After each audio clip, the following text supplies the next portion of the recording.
Moisés. ¿Por qué creen que en el ministerio donde yo estoy yo y no está otro? Porque no he encontrado otro más fiel que el que está delante.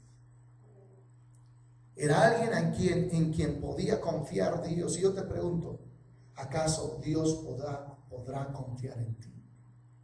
No me contestes, contéstate tú. ¿Acaso Dios podrá confiar en ti?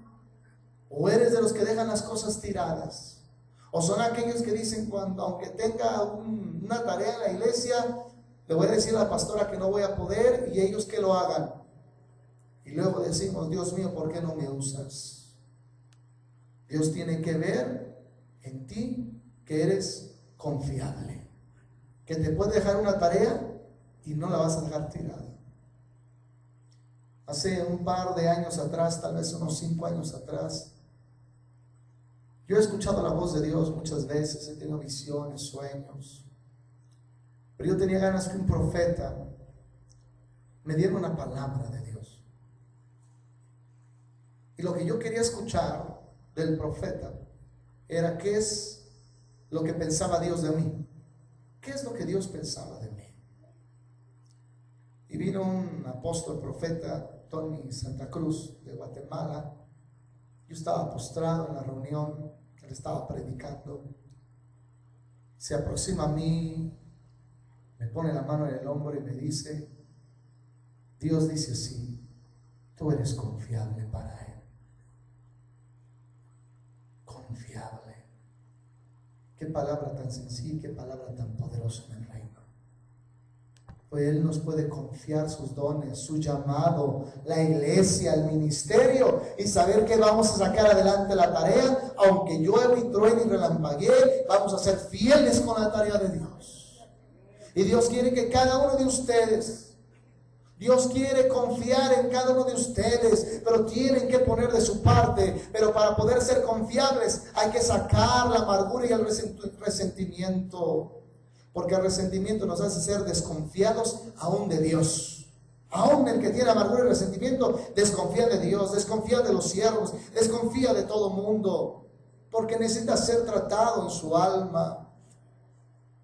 Dice Números 12:8, cara a cara hablo con él.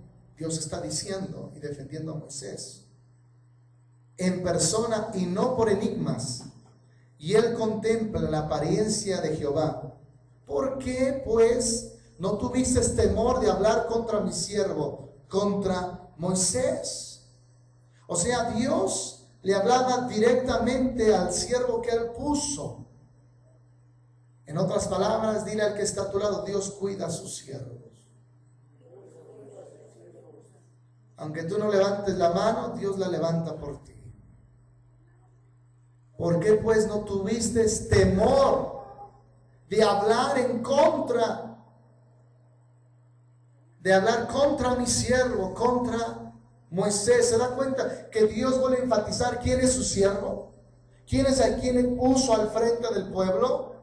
Dice Moisés, Moisés, si no te quedó claro, al que puse al frente no fue a ti, María, no fue a ti, Aarón. Aunque tienen talentos, habilidades, el que puse fue a Moisés, y no se les olvide. Dice el versículo 9, entonces el furor o la ira de Jehová se encendió contra ellos, contra los que hablan. Dios desata su ira.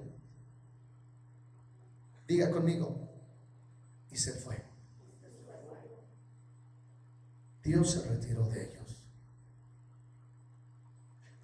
Hay gente que dice, estos ministerios han prosperado gracias a mis diezmos, gracias a mis ofrendas, y el día que yo me vaya, se va a caer este ministerio, ya no van a tener para pagar la renta, ya no van a tener para seguir adelante, el día que yo me vaya, y el día que se van, Dios se retira de ellos, y se les acaba la bendición. Qué tremendo. Porque aquellos que hablan, Dios se retira de ellos y la bendición se va con el Señor. Y dile al que está a tu lado, contigo esto no va a pasar. Porque tú vas a volver tu corazón a Dios y vas a amar tus autoridades.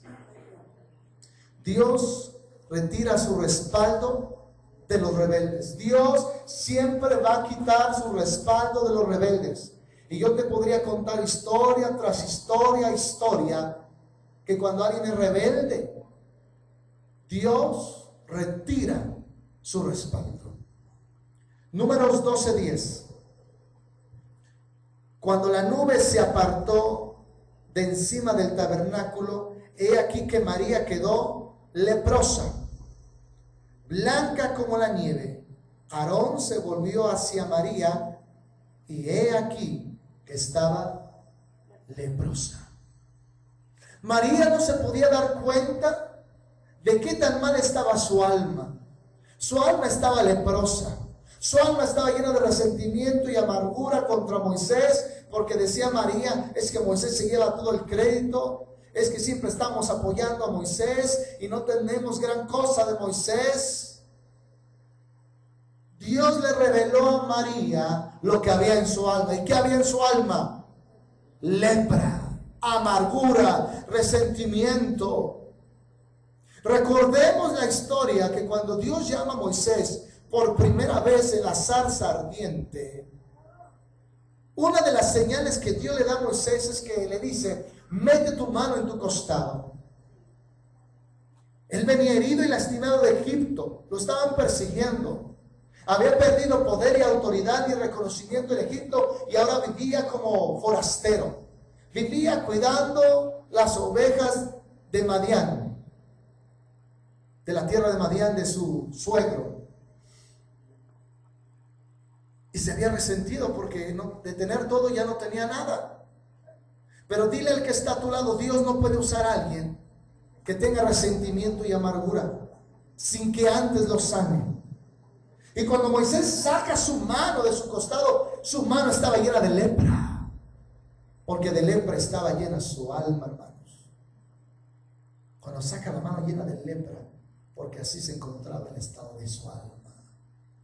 Y Dios no podía usar a alguien cautivo para traer libertad a los cautivos. Tiene que ser alguien libre, liberando a los cautivos. Tiene que ser alguien en que el poder de Dios se perfecciona para liberar a los débiles. Y Dios tuvo que tratar con Moisés 40 años. Y luego cuando Moisés sanó su corazón, entonces estuvo listo para traer libertad a los cautivos. Porque ya Moisés era un libertador, porque había sido libre por la mano de Dios. Bendito sea el Señor. María se dio cuenta de su verdadera condición delante de Dios. Que la envidia y el resentimiento contra Moisés le habían traído la lepra manifestada en su cuerpo. Por eso le digo que el que tiene resentimiento y amargura, esa amargura se va a manifestar en enfermedad si usted no arranca con la amargura desde la raíz. Números 12:11. Entonces Aarón dijo a Moisés, mire qué tremendo, diga, entonces Aarón dijo a Moisés, ay, Señor mío. Ya no le dijo Moisés, ya no le dijo, oye, Moy, ya no le dijo, manito. ¿Cómo le dijo Aarón a su hermano? Señor, Señor mío. Reconoció a su hermano por primera vez como su autoridad. Tenemos que reconocer al hermanito que está aquí al frente, al pastorcito, porque ni de cariño a mí me gusta que me digan pastorcito. Mejor dígame pastor, tampoco me diga pastorzote, así en término medio, pastor o apóstol. Porque de acuerdo a cómo te sometas es la unción que recibes. Si tú vienes a mí